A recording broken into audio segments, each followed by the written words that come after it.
Hey guys, tonight we travel to a place where starships hum like sleeping giants, and diplomacy feels colder than the vacuum of space.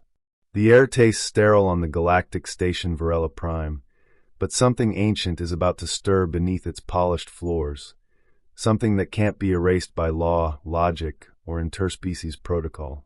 And it all begins with a human medic and a touch. You probably won't survive this emotionally intact. So, before you get comfortable, take a moment to like the video and subscribe, but only if you genuinely enjoy what I do here. Let me know in the comments where you're listening from and what time it is for you. Now dim the lights, maybe turn on a fan for that soft background hum, and let's ease into tonight's journey together. The medical wing on Varela Prime always smells like citrus and recycled air. Jalen Pike breathes it in anyway. He's been on this floating diplomatic fortress for less than an hour, and already he's had 3 requests to look at something that tingles. That's what he gets for wearing the medic badge. That, and a reputation for knowing how to talk to things that don't bleed red. Jalen isn't built like most healers. He's got the shoulders of a scrapper and hands that look better suited for fixing hull plates than scanning nerve clusters. But those same hands once saved a chancellor from a cranial blood bloom mid-conference, and that sort of resume tends to echo through political corridors like prophecy. He's heading to his temporary quarters when the message comes through, a high-level request from the Varelan Diplomatic Corps. Female. Classified status. Species Karathi. Immediate consultation. He groans softly. Karathi. The ones who look carved from pearl and light, who speak in poetic syntax and treat physical contact like a biochemical sin. Still, orders are orders. He grabs his portable med unit, slings it over his shoulder, and follows the coordinates into the core ring of the station. The private chamber is dim, softly illuminated by bioluminescent strands strung along the wall like hanging moss. The air is cooler here, faintly floral, scented, perhaps intentionally, to distract from discomfort. She's standing near the viewing dome. And when she turns, Jalen actually forgets his own name for half a second. Turquoise skin that shifts subtly with light. Veins of soft violet just under the surface.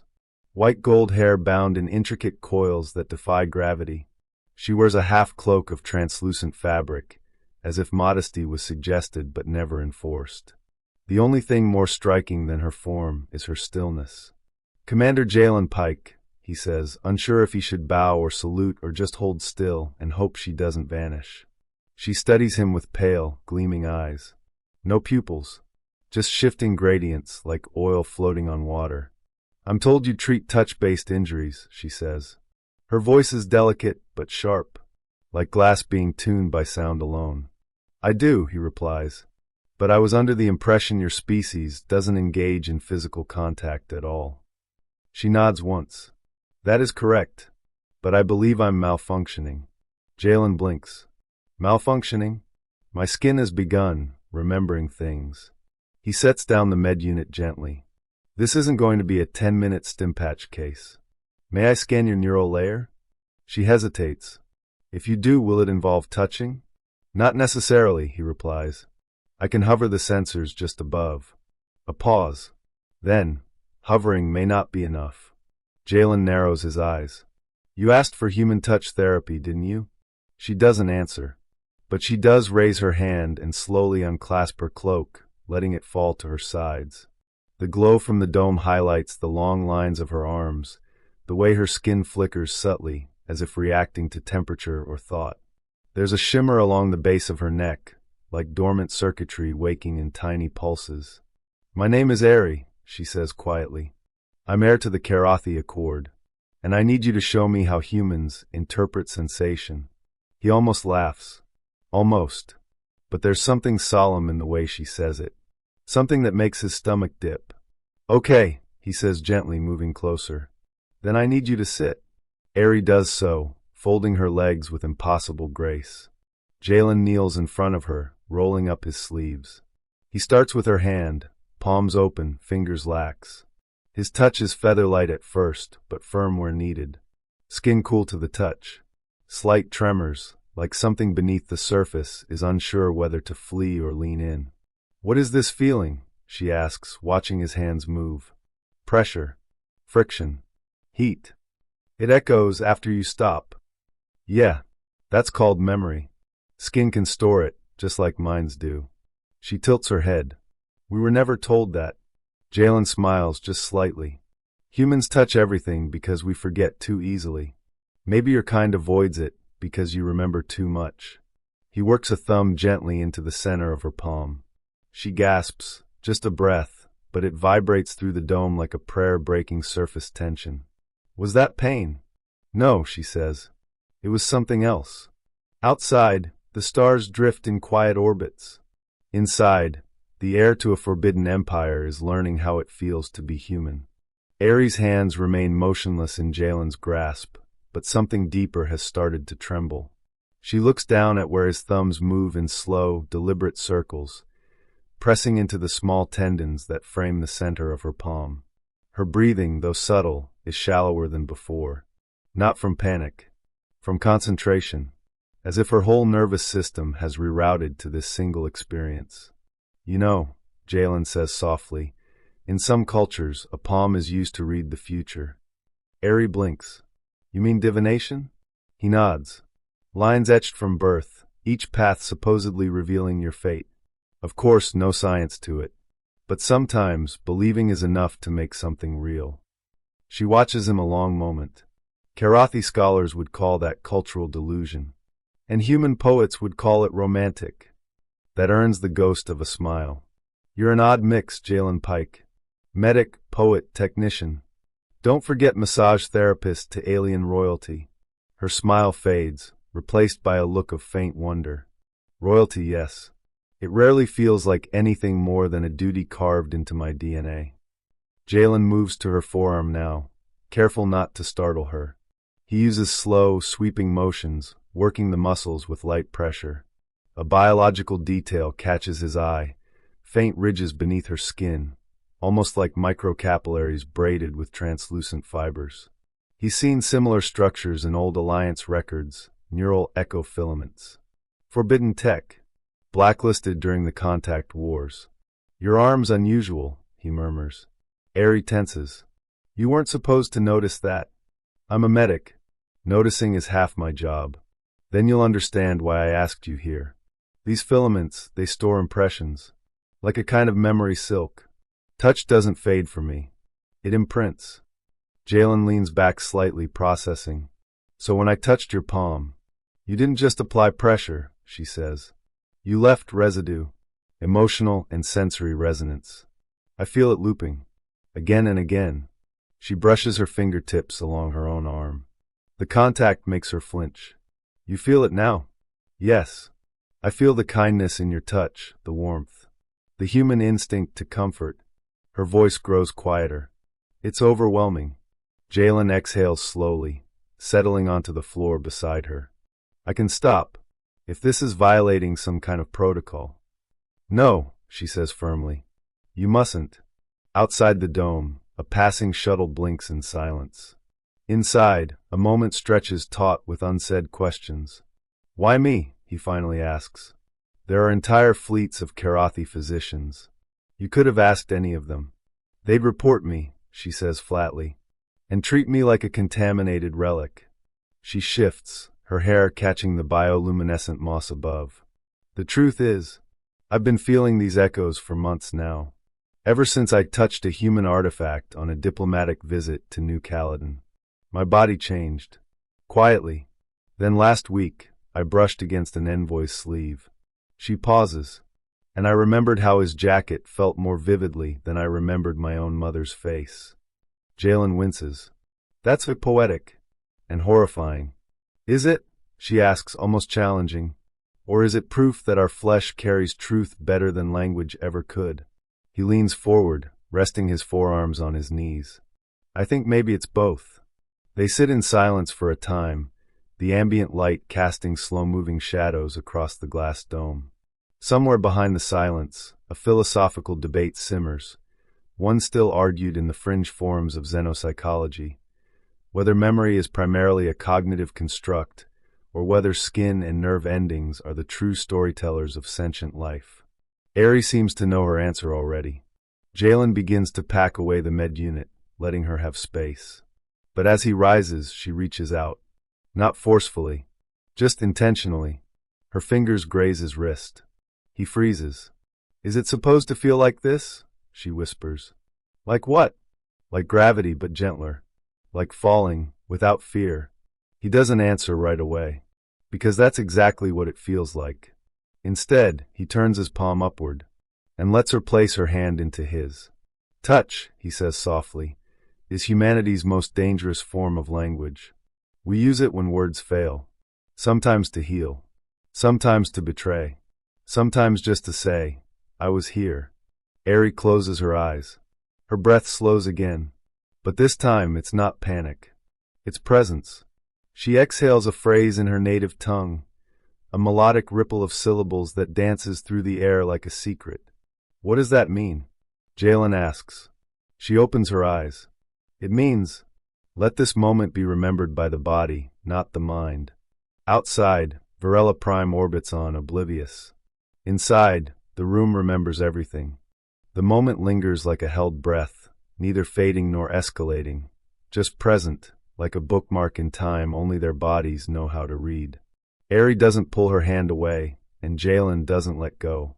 The silence has matured into something richer now.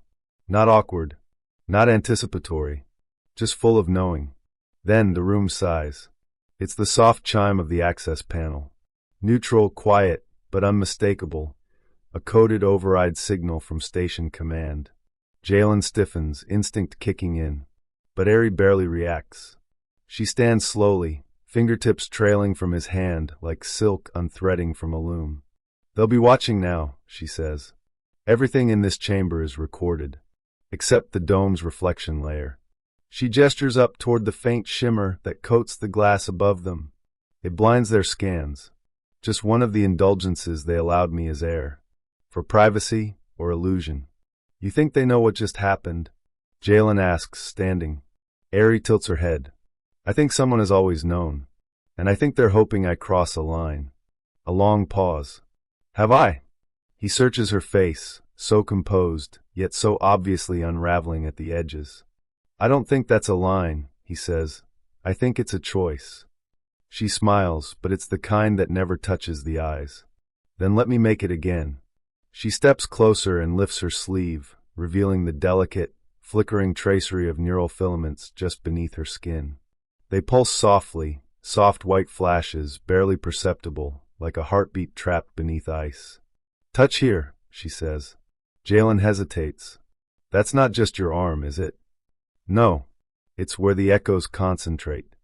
He reaches out with practiced calm and lays 2 fingers along the seam of skin and glowing vein.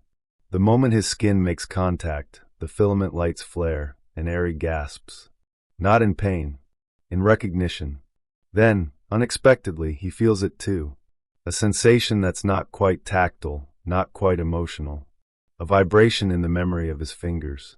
Like remembering a melody he's never heard before. "What was that?" She breathes slowly. The memory loop has reversed. "You're imprinting on me, and I'm imprinting on you."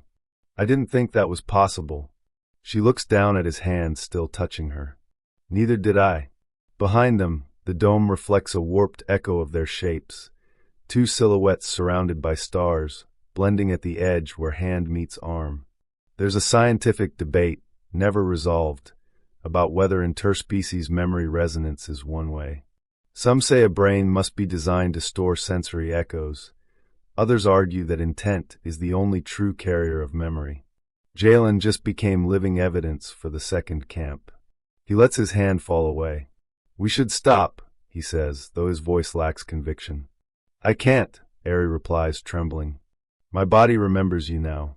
Not just in skin, in balance, in breath." She turns and walks toward the dome, facing the stars. Her back is rigid, her hands clenched. Her hair glows faintly in the ambient light. And then quietly, "Jalen, if I never touch anyone again, I'll still feel this. Every time I close my eyes." He joins her, shoulder to shoulder. No contact, just the ghost of warmth. "That sounds like a curse. Or a gift," she murmurs. depending who you ask. There's another pause, longer this time, filled only by the faint hum of the station's environmental system and the occasional flicker of thrusters outside. Why did your people ban touch? Jalen asks finally. I mean the real reason. Not just cultural tradition. Ari exhales slowly. They say it began with the Amaran collapse. Millennia ago, a Karathi monarch touched a human diplomat during a planetary alliance ceremony. It triggered something neither side expected. A neurological fusion. Shared dreams. Memories bleeding across species. Her body kept changing, and she stopped speaking altogether. She could only communicate through sensation. Jalen stares.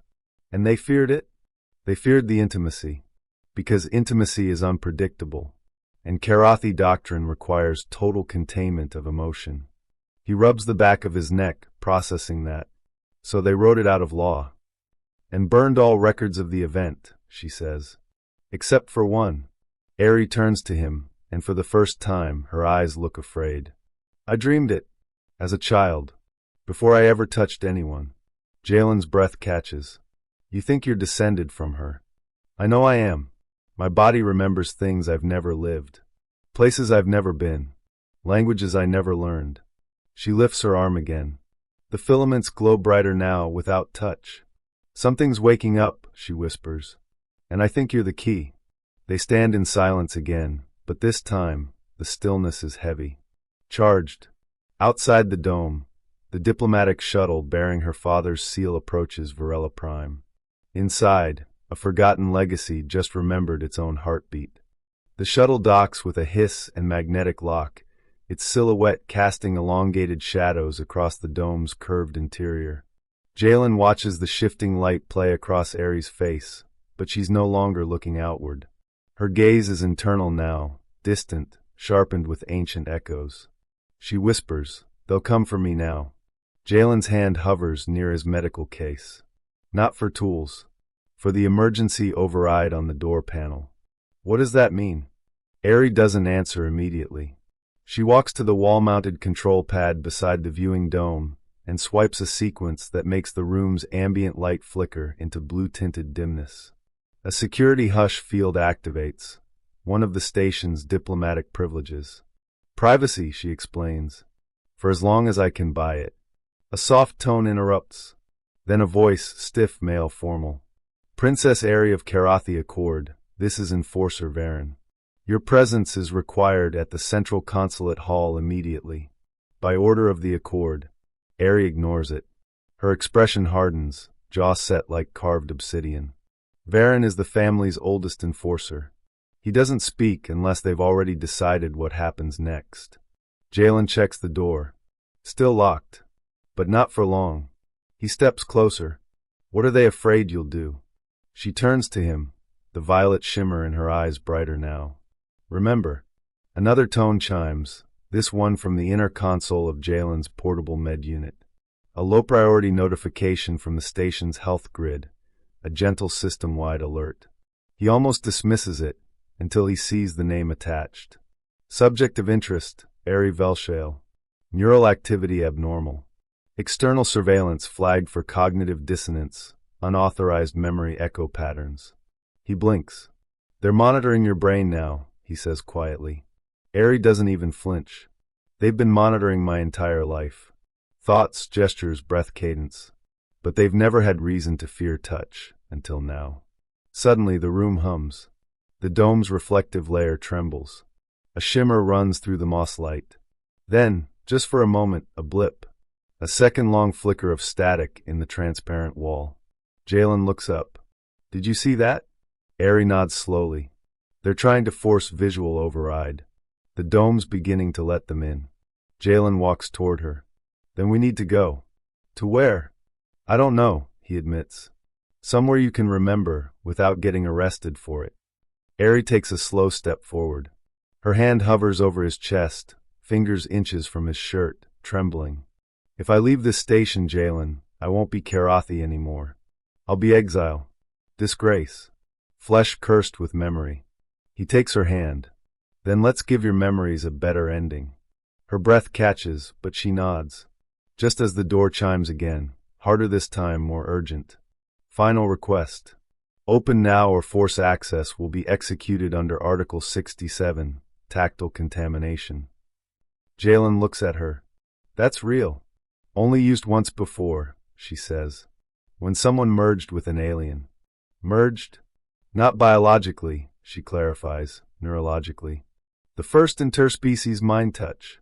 My ancestor. And the result? Their body rejected the Karathi identity. Literally. Their skin lost its luminescence. Their nervous system rewrote itself. A pause.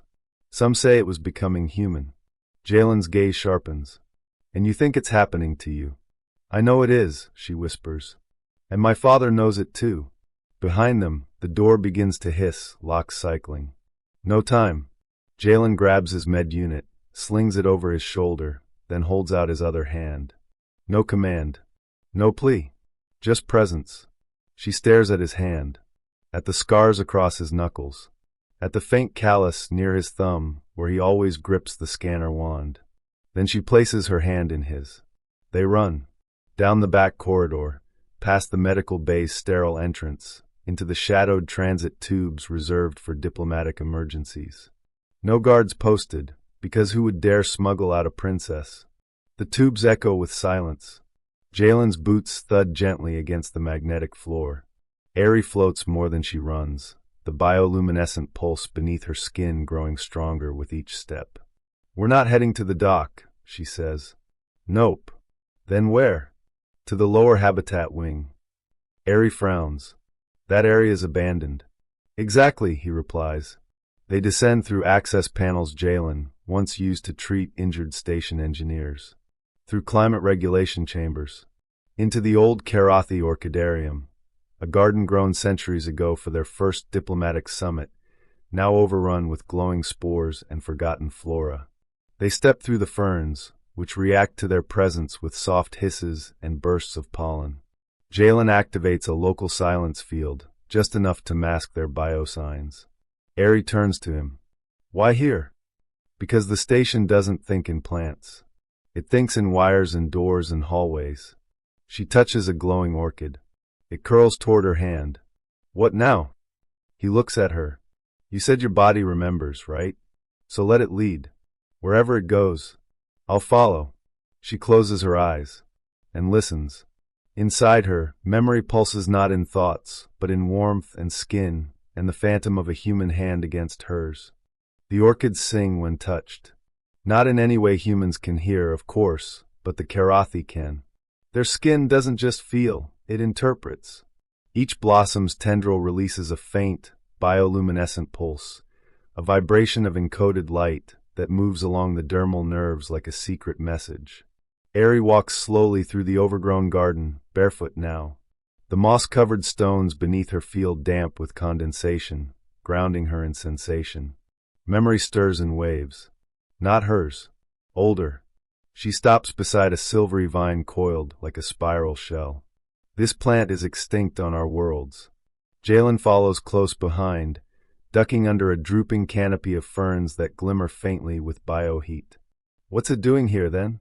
This station was built during the First Accord, she says. Before Karathi isolation. They planted symbols of hope here. Living relics. She kneels, fingers brushing the petals. They didn't realize how prophetic that was. Jalen lowers his bag, glancing around. The quiet is eerie, but not dead. It's like the whole place remembers it used to be sacred. And then something shimmers in the air between them. A ripple, like heat off pavement, but laced with faint glyphs that vanish as quickly as they form. Aerie exhales sharply. What was that? Jalen asks. The archive, she whispers. The one that lives in us. It's waking up. He looks around, but nothing in the garden changes. Define archive. She stands. Our ancestors encoded neural data into dermal filaments. Not just memories. Instructions. Stored in the skin. Passed down by proximity, by closeness. By touch. Jalen stares at her. So you're saying your body is a storage device? Yes, she says. But not a static one. It evolves. It responds. Responds to what? Her gaze lands squarely on him. You. He swallows. There's an old Earth philosophy he once heard during academy training. The body knows long before the mind agrees. At the time, he thought it was poetic nonsense. But now, staring at Aerie, her skin humming with light, her breath syncing with his, it feels like the only truth that matters. "Tell me something," she says softly. "When you touched me, did you feel anything unusual?" Jalen nods. "Like my fingers remembered things my brain didn't." She steps closer. "And now?" He raises his hand slowly, brushing the side of her neck. Her eyes flutter shut. The glyphs ripple again, faster this time, lacing through the air like glass being written on by invisible ink. Jalen gasps. He's not just feeling her skin. He's seeing moments. A corridor bathed in red light, two Karathi fleeing as alarms scream overhead. A child, curled in her mother's arms, crying as glowing strands are woven into her skin. A floating ship, alive with color, pulsing like a heart. Jalen stumbles back, eyes wide. "That was real." Aerie opens her eyes. "Yes. How did I see that?" "You accessed a resonance lock. My filaments are designed to respond only to matching waveforms. Somehow your touch matches." Jalen rubs his temples, grounding himself. "Okay, so let me get this straight. You're carrying an ancestral archive encoded in skin. It activates through specific neurological frequencies. And I just triggered it." Aerie nods. "That's a hell of a birthright." She smiles faintly. "It's not a birthright. It's a key." Before Jalen can ask what it unlocks, something clicks overhead. A faint mechanical hum. Then the floral canopy above begins to shift. Not with wind, but with design. Petals recede. Ferns curl back. A platform emerges, circular, ancient, made of an alloy he's never seen. Covered in sigils that now glow in resonance with Aerie's pulse. Jalen takes a step forward. The center of the platform depresses, revealing a small cylindrical core. He picks it up. Smooth. Warm. "What is it?" Aerie runs her fingers over the cylinder. The metal responds, curling open like petals revealing a dormant seed. Inside is a map, projected not as lines, but sensations. Jalen stares at the swirling display. "These aren't coordinates." "No," she whispers. "They're felt locations, emotional echoes tied to starfields. Places my ancestors marked by what they experienced there, not what they saw." He shakes his head. "Galactic cartographers would lose their minds." "They already have," she says. "Which is why we buried it." She looks at him now, more serious than before. "This map doesn't just show where something was. It shows where something remembers. A ship. A seed. A memory vessel. And we're going there?" Aerie reaches up and gently brushes his cheek, just a touch. "You're already half there, Jalen. Your body just hasn't caught up yet." Before either of them can speak again, a sharp sound cracks through the hushed field. The garden sensors have rebooted. Jalen's eyes dart toward the access corridor. "How long until they find us?" Aerie lifts the glowing cylinder and places it in his hand. "Not long enough." The hushed field fails with a soft hiss. It's a whisper really like the station exhaling, but it carries weight. The orchids retract. The canopy above dims. And somewhere far above the overgrown sanctuary, the enforcement systems blink to life. Jalen hears it in the sub-audio, the pitch of air pressure adjusting for intrusion. Protocol boots hitting ferroglass flooring. "They found the access logs," he says, already shouldering his med pack. Aerie presses the cylinder, the sensory map, to her chest. The moment it touches her skin, it melts into nothing. No light, no heat, just vanishes. He stares. "What the hell?" "It's not gone," she says. "It's mine now. The only way to carry it without detection is in my nervous system." "You just absorbed a star map." She smiles barely. "You gave me the key. I figured I might as well use the door." There's a faint tremor beneath their feet. Not seismic. Rhythmic. Footsteps. Big ones. Jalen grabs her hand.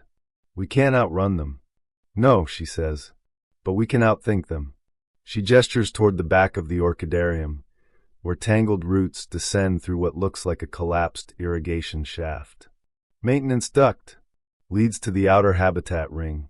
There's a launch port there. Please tell me you don't mean airlock 12, he groans.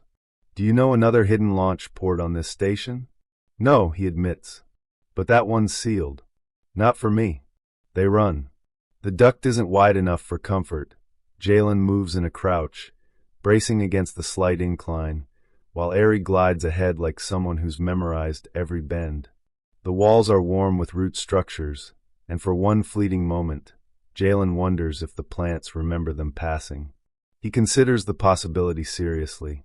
Theories exist in fringe xenobotany circles, particularly the cultivar hypothesis, that sentient flora can develop tactile memory, even forming rudimentary communication networks. But only the Karathi have claimed it's proven. He now suspects they were never lying. Just protecting secrets. Airlocks ahead, she says, ducking beneath a broken conduit. The door is half swallowed by vines. Jalen sets his hand against the panel, but it flashes red. Locked. Aerie steps forward. She lays her bare palm against the moss-covered control surface. The entire panel glows, not with system light, but with resonance. Like it remembers her, and it's glad. The seal breaks. A slow whoosh of decompressed air escapes. Inside is a small hangar alcove, ancient, circular, lined with docking clamps so old they look ceremonial. At its center, a single passenger vessel. Smooth. Organic.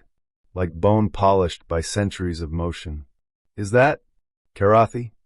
Jalen asks. Aerie's voice is reverent. No, it's pre-Karathi.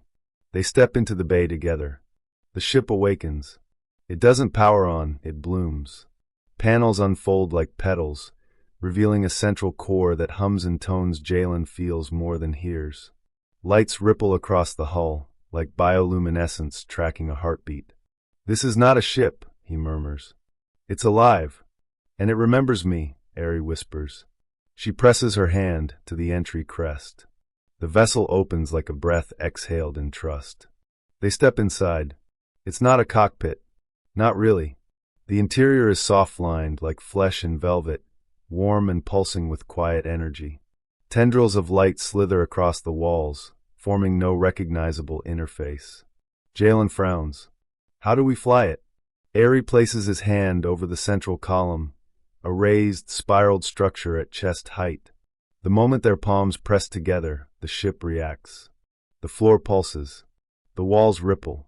And Jalen feels the impossible, the memory of every hand that ever touched this column. Karathi. Human. Others he doesn't recognize. Echoes of intention. Fear. Hope. Fleeing. Returning. Building. Failing. Loving. The ship feels him. And chooses. A single word hums through the chamber, not spoken, not displayed. Confirmed.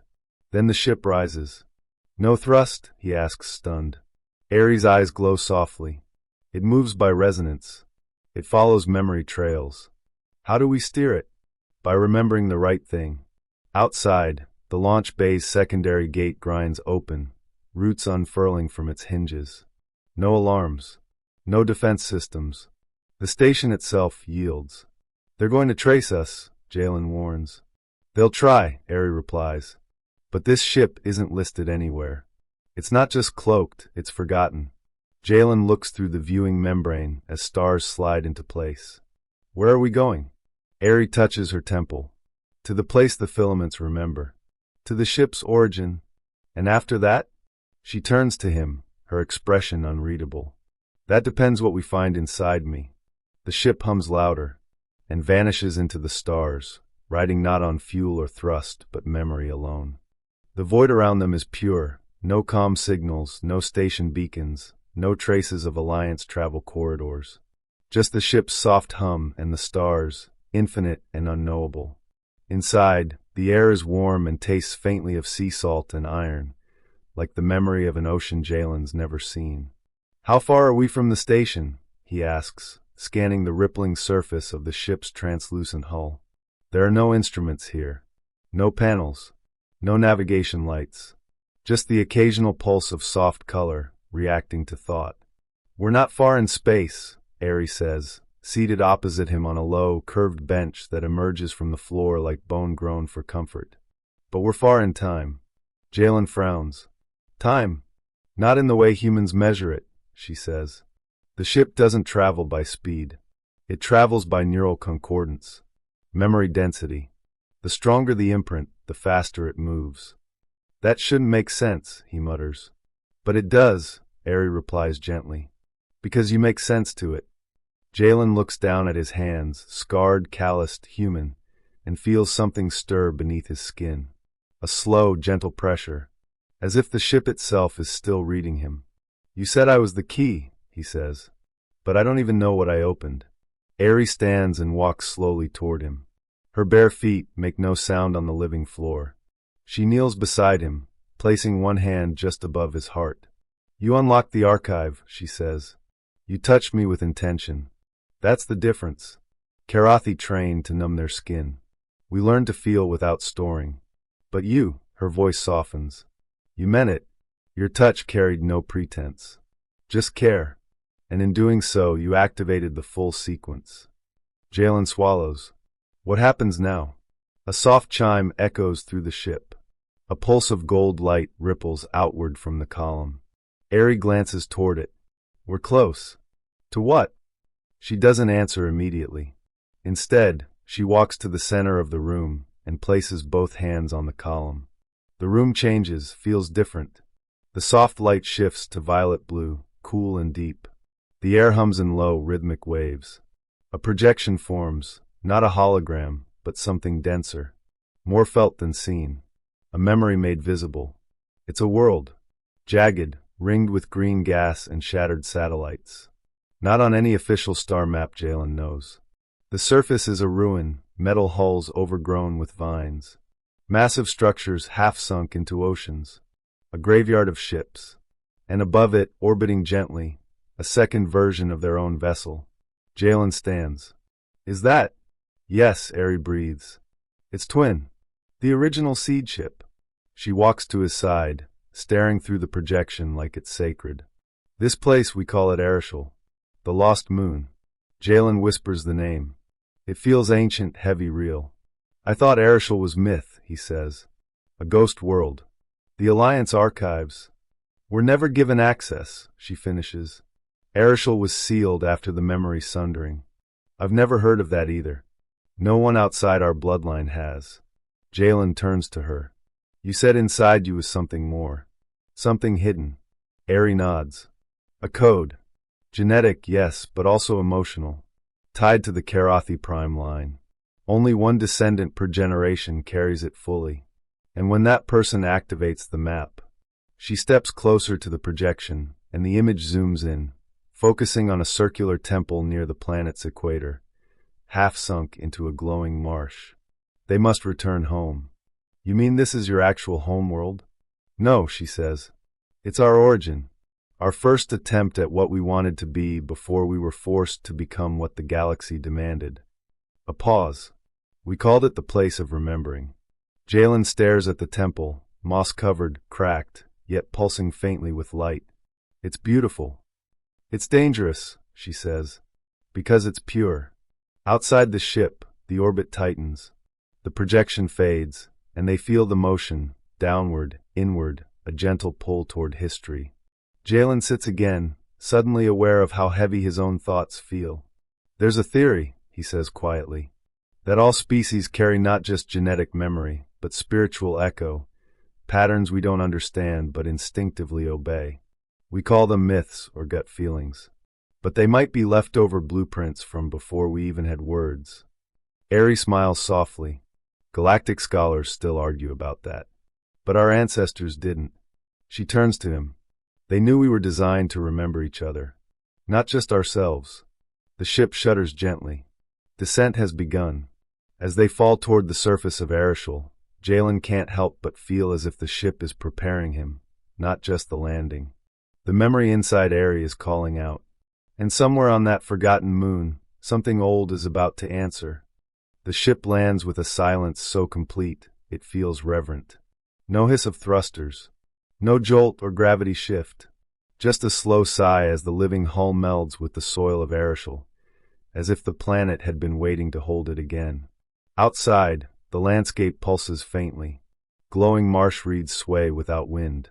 Trees made of glass fiber and living memory stretch into the violet sky, their leaves humming with residual thoughts. The air shimmers where time feels thin.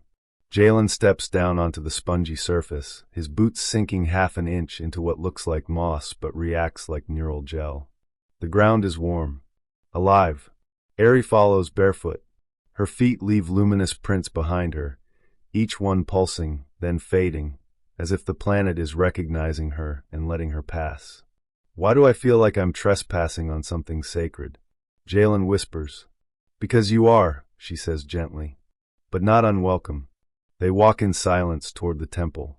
No path guides them, but the world itself seems to fold slightly, subtly as they move, revealing space, parting moss, opening the way. Jalen glances at her as they walk. The ship felt my memories. Do you think this planet does too? Ari nods. Arishal isn't a place in the normal sense. It was grown, cultivated as a recording device. Every step we take, every thought we breathe, it's stored. Translated. Into what? She stops and looks at him. Understanding. They reach the temple threshold. It isn't made of stone. It's made of something smoother, calcified memory layers. Walls grown, not built. Etched with patterns that shift subtly as Jalen approaches. The glyphs shimmer with echoes, images briefly overlaying his vision. A Karathi child touching her first tree. Two species sitting under the same sky, hands brushing. War breaking out. 1,000 fingers releasing, pulled apart. He blinks, breath caught. These aren't just memories. They're choices. Ari steps inside. The chamber glows with soft golden light. At the center, a pedestal. Upon it rests a sphere, iridescent and throbbing with a heartbeat not its own. She walks toward it. This is what they feared, she says. What my family still fears. Jalen circles the chamber slowly, observing the walls. Because it remembers too much? No, she says. Because it remembers truth. She touches the sphere, and it awakens. Light expands, no heat, no force, just revelation. It wraps around them, threads of color and sound, memory and sensation. Jalen feels himself lifted, not bodily but emotionally. Thoughts from others flood in, moments from lives he never lived. And at the center of it all, Ari. But not just her now. Her past forms. An ancestor standing in a rain of falling stars, promising to protect knowledge over doctrine. Another trapped in a temple of silence, choosing exile over obedience. A third, crying over the memory of someone they could no longer touch. All of them live inside her. And somehow now inside him too. The chamber dims again. The sphere settles. Ari exhales shakily. It's begun. What has? The bonding, she says. I hoped it was just legend, that the old neural filaments were dormant. But they've chosen you. Jalen steps toward her, voice low. Chosen me to do what? To carry this forward, she says. To become a vessel, not just for memory, but connection. Human and Karathi. He stares at her. That's not just cultural exchange. That's evolutionary. Convergence. She nods. Our ancestors tried it once. The Amaran fusion. It nearly tore them apart. But this time I want to be part of it, Jalen finishes. They stand close now, skin nearly touching. But it's not desire in the air, it's destiny. Ari lifts her hand. If I touch you now, everything changes. Jalen meets her eyes. Then don't hold back. She lays her palm against his chest, over his heart, and the room dissolves. They fall not physically but into each other. Thoughts shared without speech. Memories bleeding into memories. Jalen sees himself through her eyes. Sees his own compassion, his quiet strength, the steady pulse of a man who heals before he fights. Ari sees her pain through his touch. The loneliness of skin that cannot forget. The longing to be held without being erased. Their nervous systems sync. Neural filaments stretch and anchor. Across species. Across time. They are not one. They are two remembered together. When the light fades, they stand gasping, sweat on their brows, skin humming, hearts pounding in sync. Jalen touches his fingertips. They feel different. Airy smiles through tears. They are. Outside, the sky darkens, and across the galaxy, a Karathi sensor grid flickers, briefly detecting something it cannot explain. They don't speak for a long time. Not because they lack words, but because words are too heavy now. Too small. Jalen sits against the edge of the memory temple, his hands trembling slightly. Not from fear. From resonance. The ship, the planet, even the air, they all feel like they're inside him now. A quiet pressure behind his thoughts. Not intrusive. Just listening. Airy kneels beside him, her palm resting lightly against the small of his back. The contact calms him instantly, like a harmonic resetting itself. He breaks the silence first. Is it always like that? No, she says softly. It's never like that. He turns toward her, brow furrowed. Then what was it? The filaments in me, they reacted to something unique in you. She glances at his chest, where her hand had touched moments ago. The way your body holds memory, it's unlike anything in our recorded lineage. That's a poetic way of saying I'm weird.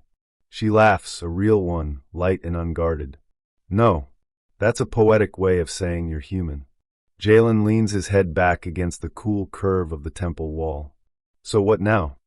Airy's expression shifts, calm but serious. Now we go deeper. He lifts an eyebrow. Deeper than a neural bonding ceremony in a forgotten memory temple on an extinct planet. She nods. This was only the key. The vault lies beneath. She rises and steps toward the far wall, where vines curl in slow spirals. She extends a hand, and the vines part, revealing a staircase descending into darkness. No lights, just warmth and the sound of something breathing, not air but time. Jalen stands, rubbing his palms together to ease the tingling. I don't suppose we're going to find a welcome mat. No, she replies, but we'll find the reason I was born. They descend together. The steps are soft beneath their feet, fabricated from living moss stone that yields slightly under pressure. Jalen notes the texture, familiar to his fingertips now. His skin remembers how to walk here, even though his mind doesn't. The passage narrows, then opens. The chamber below is unlike anything he's seen, even in war zones or ancient dig sites. It isn't a room. It's a neural basin, a pool of light and water and thought. Threads dangle from above like silver rain, barely touching the surface. The walls pulse slowly in rhythm with something vast. Airy speaks, barely audible. This is where the first mind links began. Between species. Between selves. Before politics. Before fear. Jalen feels his own heartbeat match the pulse in the room. This was built for merging? No, she says. It was built for remembering what we were before we split. He approaches the basin. And you think we're meant to merge again? I don't know, she says. But it wants to remember us together. He turns to her. The root memory, she whispers. The oldest recording in Karathi existence. Before ships. Before language. When we first touched stars. A pause. They say only two can activate it.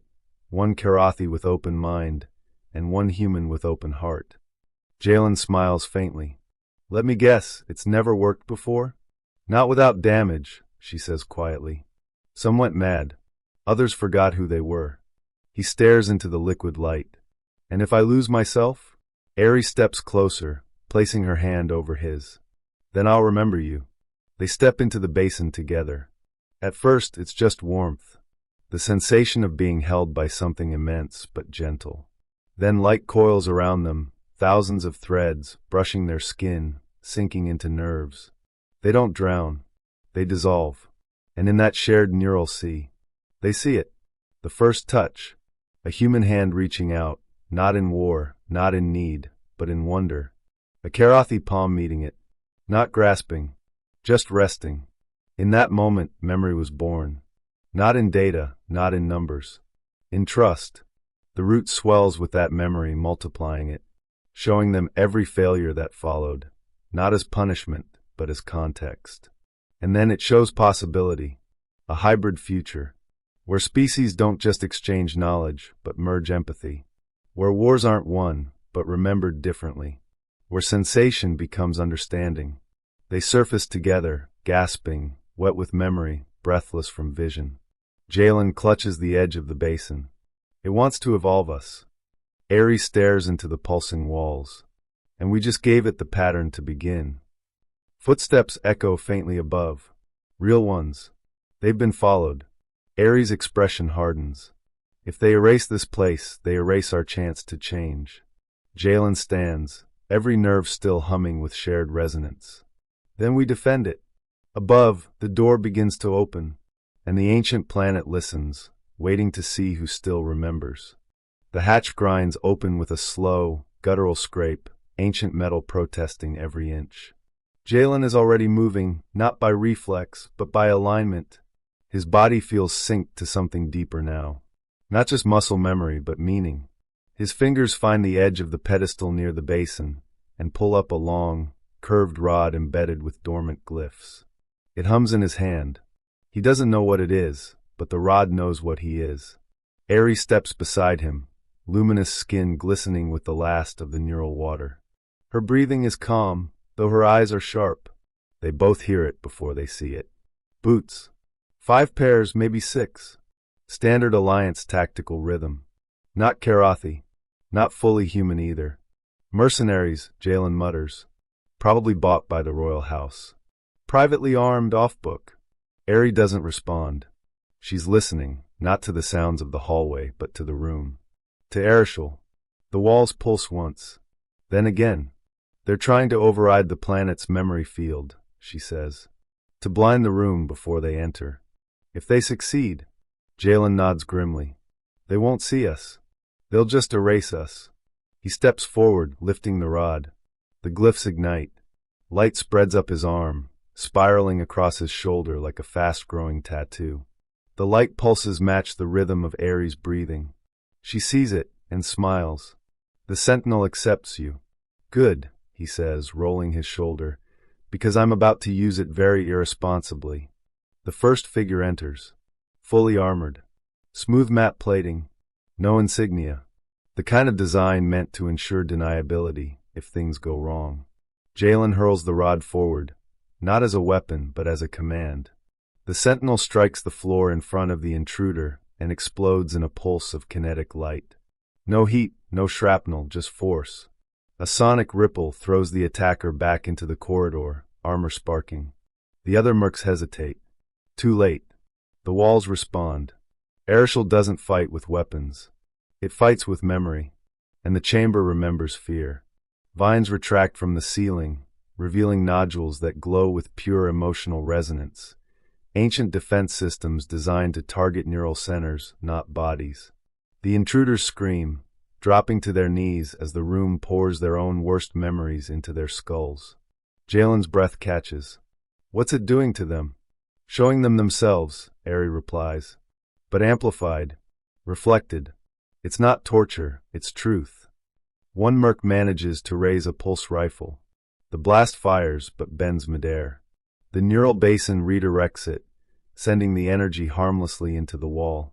Jalen watches as the remaining attackers stumble back toward the exit, half sobbing, half silent. Aerie lifts her hand, not to chase, but to dismiss. The chamber obeys. The door seals shut behind the intruders with a firm, final shunk. Silence returns. Then a faint ripple through the floor. A whisper low and warm. Confirmed. Jalen turns. Was that? The planet, Aerie says. It recognizes us now. Not just as guests, but as fused. He blinks. You mean the bond? No. The act of protecting memory together. She walks back to the basin, and this time the water parts. Beneath the surface lies a second chamber. Smaller. Circular. Inside is a pedestal. Upon it sits a simple object. A human handprint. Next to it, a Karathi palm. Jalen stares. That's impossible. It's not a sculpture, she says. It's recorded touch. The first one. The one that started it all. His voice is a whisper. How old is this place? No one knows, she replies. The glyphs say the world is older than war. Maybe older than species. They stand in the middle of the memory basin, surrounded by silence and story. Jalen looks at her. So what now? What does it want from us? Ari tilts her head. Maybe nothing. Maybe it just wanted to see us. To remember that its design worked, that two species could still reach across time and choose each other. He steps forward, placing his palm gently over the ancient human print. A pulse moves through the room. Ari lays her hand on the Karathi mark. The pulse doubles. A projection unfurls from the center, gentle strands of light wrapping around them both. But this time there are others. Figures in silhouette, not fully human, not fully Karathi. Futures. Hybrid children, Jalen says, breath hitched. No, she says, eyes shimmering. Hybrid thoughts. Ideas neither of us could imagine alone. One of the figures turns toward them. No face. No features. Just a glowing outline. And it bows. Jalen grips her hand. The memory temple remembers them now. And across space, the galaxy shudders, because something old has woken up. And it no longer believes in isolation. When they emerge from the memory basin, the world outside feels quieter. Not empty, just settled. Like a breath held too long has finally been released. The sky above Arishal is no longer violet. It's gold now, diffused with streaks of soft crimson, and a slow curling wind that makes no sound, only movement. Even the stars, distant and unblinking, seem to lean in. The ship waits exactly where they left it, coiled like a seed pod, its bioluminescent veins thrumming in slow, sleepy waves. But something has changed. It grew, Jalen says. Ari nods, stepping toward the vessel. It responded to our integration. The ship mirrors whoever pilots it. It evolves with emotional sync. Jalen runs a hand along its hull. It's warmer. It trusts you now, she says. Which means you can do something I never could. He looks over. Fly it alone? No, Ari says. Name it. Jalen blinks. Wait. It doesn't already have one. Not one it kept, she replies. It sheds its name each time its memory reaches capacity. Becomes blank again. Yours is the first imprint strong enough to anchor it. He considers this for a moment, then closes his eyes. He thinks of first contact, of fingers brushing glass between species, of quiet kindness under starlight, of that impossible intimacy in the memory basin, where her pain felt like his own. And then, with a small smile, he speaks the word. Nimi. The ship pulses once. Then again. The name echoes back, not in sound but acceptance. The vessel folds open gently, inviting them inside. Jalen glances over his shoulder. Will this place remember us after we go? Ari smiles. It already has. We're part of the substrate now. Part of its logic. She pauses. Which means others will come. Alliance, he asks. Curious Karathi. Rogue scholars. Those who feel the itch to remember. They step inside. Nimi folds around them like a warm exhale. The inner chamber has shifted again, now shaped more like a grove than a cockpit. Trees of soft light spiral from floor to ceiling, and the controls hum softly with recognition. Jalen places his hand on the command stem. Where to? Ari touches his shoulder. There's a signal. From the edge of the Tyrell fringe. He frowns. Tyrell fringe is dead space. No planets. No reason to go. Not for most, she says. But Nimi's responding to something. A forgotten pulse. Jalen doesn't question her. His hand tightens on the stem. The ship lifts. Smooth. Soundless. It doesn't rise, it remembers up. As they ascend into orbit, Arishal below glows brighter for a moment.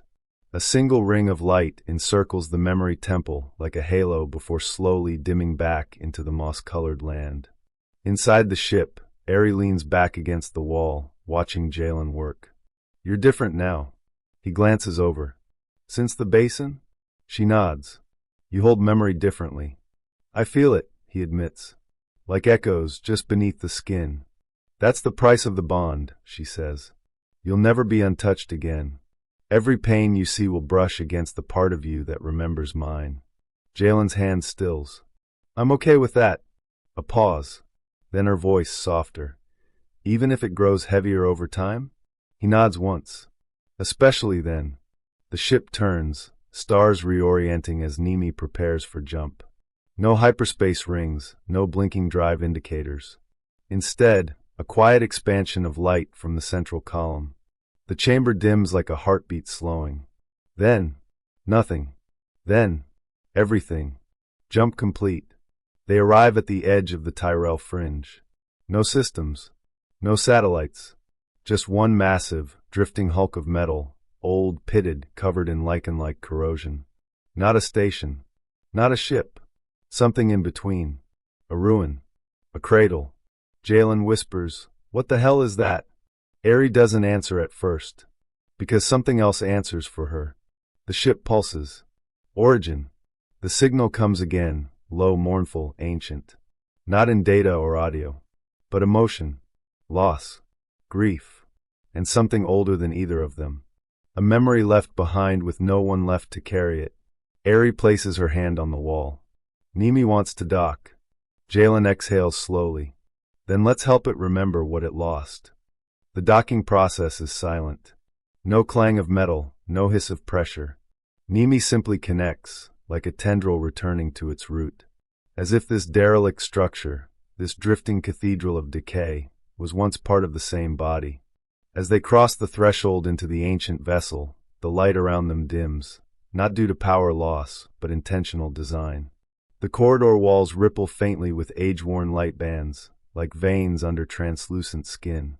"This place is old," Jalen murmurs, brushing his fingers along the wall. Not just ancient, deliberately forgotten. Ari walks beside him, her voice barely above a whisper. "My ancestors called this place Kirin, the archive of divided thought." He looks over at her. Archive of what? Of all the Karathi who rejected the path, who chose memory over doctrine, emotion over programming. They were erased from our history. Jalen frowns. But this place remembers them. "Yes," she says. "And it's calling us because it thinks we're one of them." The hallway opens into a massive central dome. It looks hollow at first, just an echo chamber of dead metal and faded glyphs. But as they step in, light ignites beneath their feet. Circular memory spirals rise from the floor, three-dimensional holograms made of resonance and scent, of light and phantom sound. Some spiral inward, some loop endlessly. Each one pulses with grief, with longing. "What are these?" Jalen asks. "Fragments," Ari says. "Emotional records. Not stories. Moments." They step closer to one. A Karathi adolescent crouching beside a dying animal, their fingers trembling. Another, two lovers, human and alien, standing at the edge of a battlefield, each knowing the other will not survive the hour. Each spiral burns briefly, then fades. Jalen's voice is hushed. "It's beautiful." "It's exile," Ari replies. "This archive was never finished. They tried to encode too much feeling, and the system," she pauses, "rejected its own purpose. The place fractured. The species split." Jalen walks slowly among the spirals, his fingers brushing the edge of one before pulling back. "These are what we're made of, aren't they?" "Yes," she says. "And what we hide." He stops before one of the larger spirals. Unlike the others, it glows brighter as he nears. It begins to rotate slowly. A soft hum fills the chamber. Then, human designation Jalen Voss. He freezes. Ari's eyes widen. "It knows you. I've never been here before." "No," she agrees. "But someone like you was." The spiral opens. A recording forms. Not holographic, more than that. Fully immersive. Suddenly Jalen is elsewhere. Not physically, but in memory. He's standing inside a chamber like this one. Beside him is a man, human older, with eyes like tired stars and a voice like worn steel. "Let the Karathi fear their forgetting," the man says. "We'll hold the thread." Then he reaches for a Karathi woman, taller, marked with the same neural glyphs as Ari, and their hands touch over a small flame. The flame flares, becoming a map. The first hybrid neural chart. Then darkness. The vision ends. Jalen stumbles backward, breath caught. Ari grabs his shoulder. "What did you see?" He blinks. "A precursor. Human. Like me. He wasn't a soldier. He was a healer." She steps forward and touches the spiral. The chamber reacts. Glyphs flare across the ceiling. The memory spirals freeze, and a new voice echoes around them. Successor confirmed. Memory thread unbroken. A door opens. Not a passage. A chamber. Circular. Inside, a single console grown from living metal. 2 seats. No screens. Just a crystalline core pulsing with slow, steady light. Jalen walks in first. It looks like a cockpit. It's not, Aerie says softly. It's a vessel. He raises an eyebrow. But we already have a ship. She shakes her head. This is not for travel. It's for transfer. He stares. Transfer of what? She steps in beside him. Of knowledge. Of memory. Of everything this place can't carry anymore. It needs a carrier. And we are the last neural imprint it accepts. Jalen feels the pressure in the room increase. Not in weight, but in meaning. You want us to upload it? No, she says. I want us to become it. He's silent for a long time. Then he lowers himself into the first seat. What happens if I say yes? Aerie sits opposite him, their knees nearly touching. We inherit a galaxy's forgotten soul, she says, and decide where to plant it next. The crystalline core rises, and the archive of divided thought begins its final remembrance. The core hovers between them, spinning slowly, a sphere of fractured starlight and memory thread glass, glowing like the heart of a dying sun. It hums not with technology but with emotion, as if the archive itself is relieved to be remembered again. Jalen breathes in. It's not air that fills his lungs, but presence, the weight of 1,000 unspoken lives. He closes his eyes, and suddenly he's not alone in his mind anymore. He sees a Karathi child, alone beneath twin moons, fingers trembling with first empathy. A human ambassador whispering into a translator device, crying because the alien words won't carry feeling. An engineer in orbit, half Karathi, half human, staring down at a planet that rejected both sides of her. And a touch, a single touch between two people whose names were long erased. A moment so honest it etched itself into the core of a planet. He gasps. The sphere flashes. Across from him, Aerie's back arches slightly. Her eyes flutter. Her skin pulses with memory light, glyphs dancing like fireflies under her skin. Her mind is sinking. Her bloodline is responding. She whispers, voice breathless.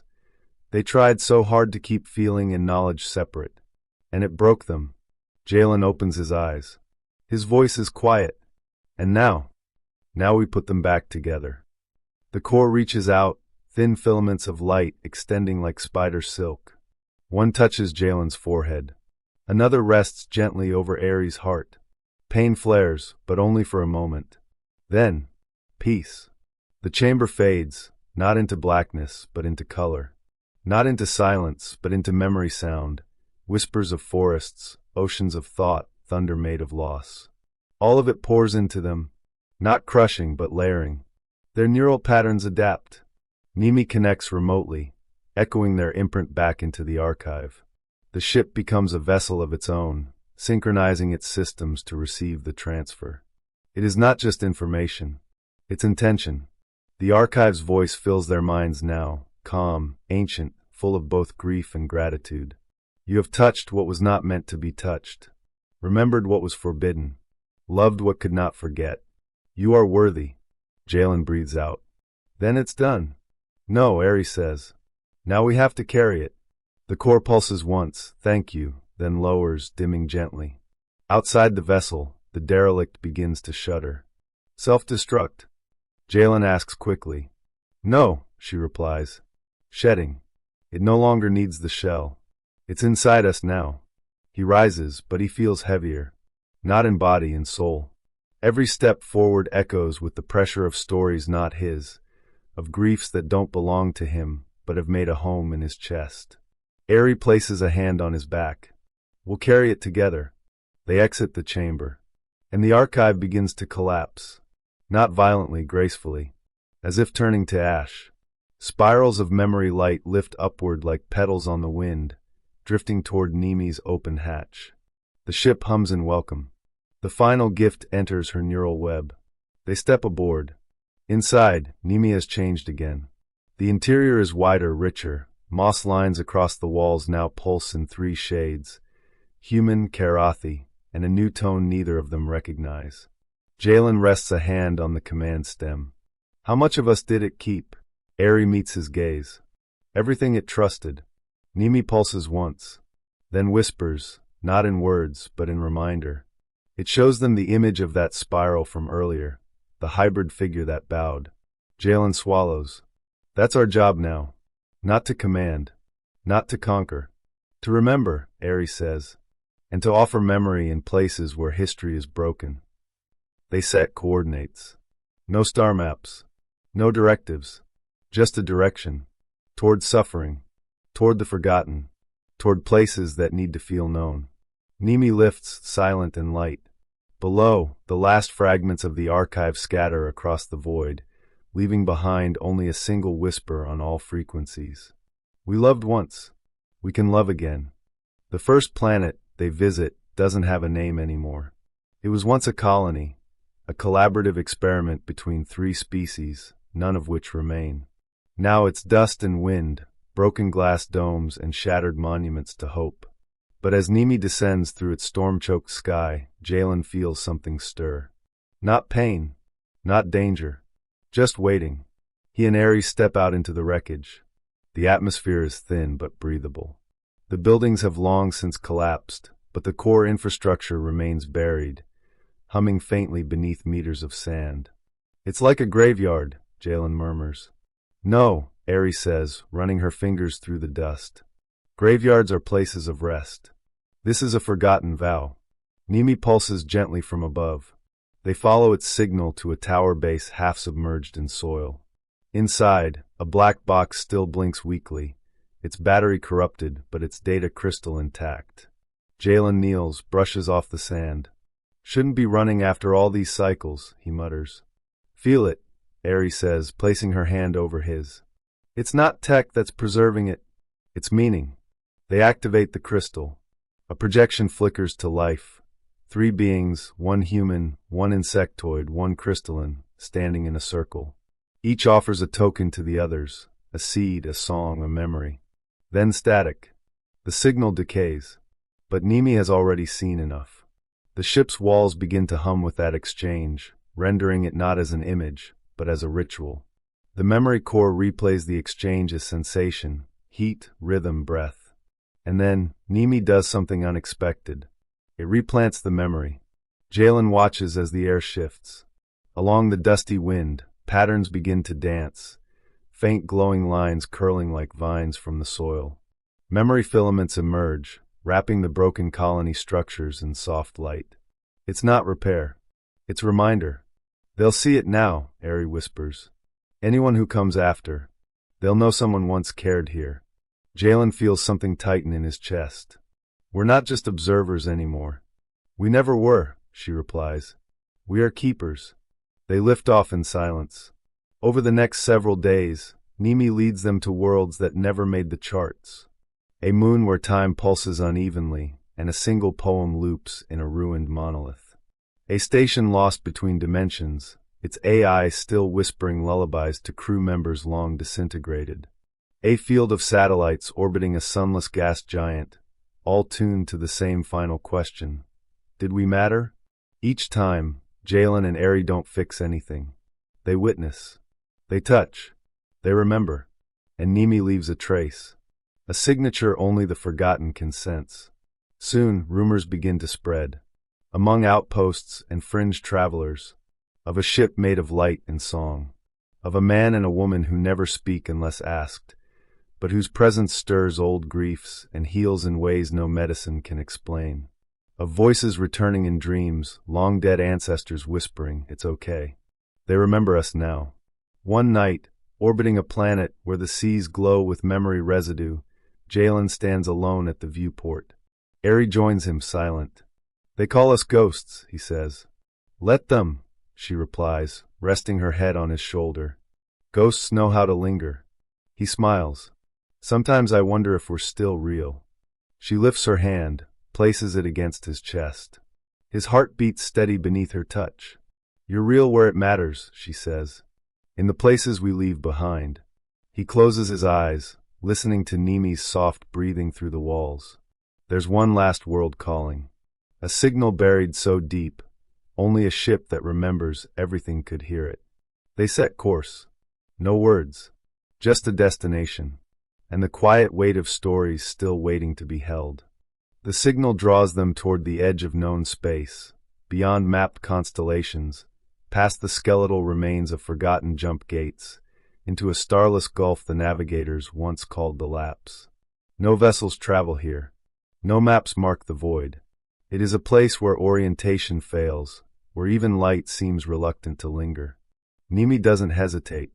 The ship glides forward as if guided by memory rather than thrust, curling along a forgotten trajectory etched in its neural substrate long before Jalen gave it a name.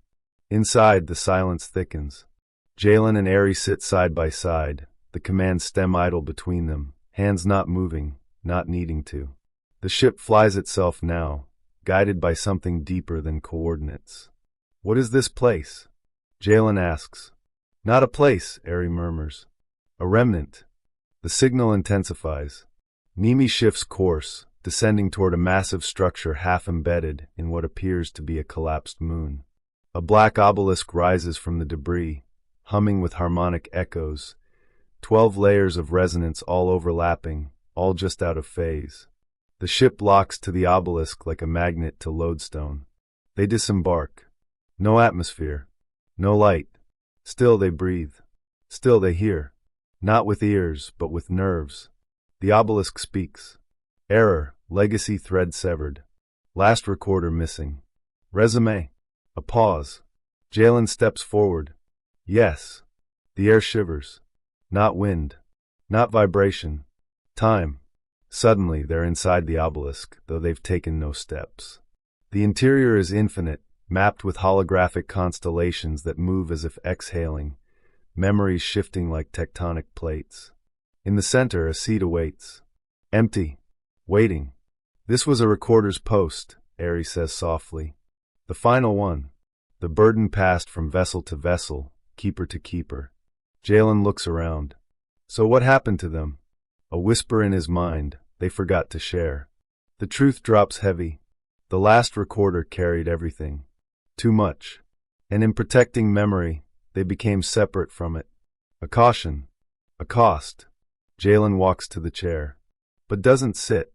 Instead, he turns back to Ari and offers his hand. She takes it. And they sit together. The obelisk responds instantly.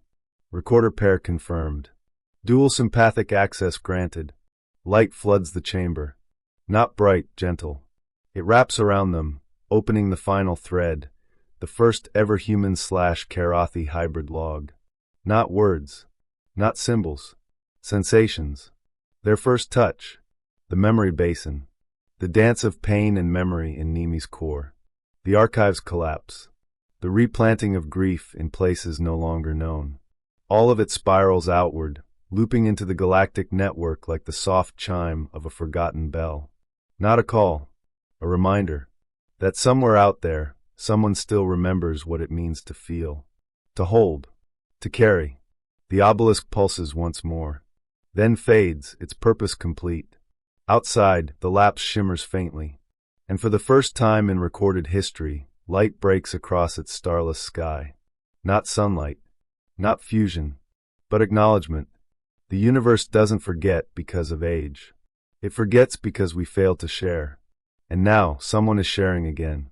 Nimi lifts silently, drawing them homeward or outward, depending on how you define belonging.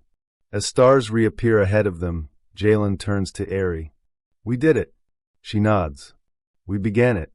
And the ship hums beneath them, content, as if smiling. Not because the work is done, but because at last someone remembered how to begin. Word count, 1099. Crescent moon wind down, 300 words of closure. The stars drift slowly by, each one pulsing with a light older than names. Inside the ship, the walls breathe like the body of a living thing, calm, rhythmic, serene. Ari lies nestled against Jalen, their thoughts quiet now, not from fatigue but from fulfillment. The kind of stillness that comes when nothing more needs to be said. Outside, Nimi sails without course, because destinations are no longer the point. What matters is the presence, the holding, the memory. The places they've touched no longer mourn alone. They echo now, softly, steadily, with the pulse of a memory once forgotten, now reawakened. Somewhere, on a planet whose name never made the charts, a child dreams of a glowing figure and wakes with tears of joy, without knowing why. Somewhere else, a historian downloads an impossible log from a derelict satellite, only to find a voice whispering, "We saw you." And aboard a ship made from thought and song, a human and a Karathi sleep, not just beside each other, but within each other's remembering. You can rest now, too. Let the galaxy fade. Let the stars blur. Let your breath slow, as if carried by soft, unseen hands. Because in this universe of silence and distance, someone remembers you. Always. And that is enough.